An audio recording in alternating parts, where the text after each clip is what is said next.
شب نامزدی هم بود. مردم زیارت میکردن به زندگی جریان داشت.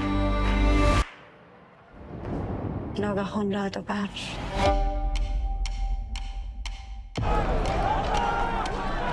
زنان طالبا گفتن که در خانه باشن. حق کار نداره، حق تحصیل نداره و دیگه چیزی نمیده که زنان بدون محکم داره.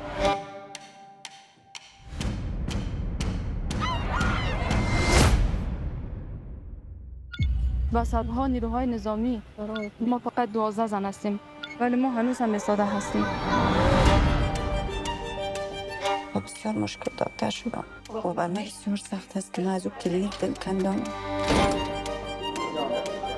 حتی دیگه خسته شدم از گریه کردن، حتی دیگه اشکایم نمیبره دیگه. وضعیت این روزها هیچ خوب نیست.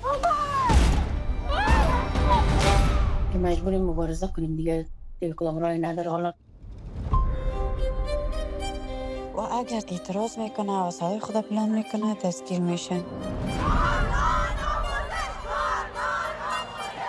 و ما نباید خاموش باشیم.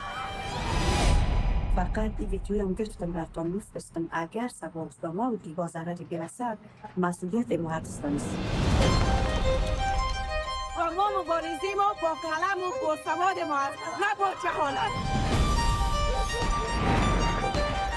ما زنای 20 سال پیش نیستیم، زنای تحصیل کرده هستیم که چوب نمیشیم در مقابل ما. هم بتیم به که اول خانم‌های این خبر رو ورق میزنن.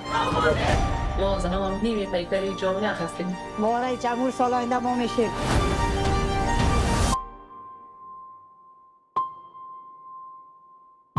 از جان خود گذشتیم، سر ما فدای وطن و هموطنه.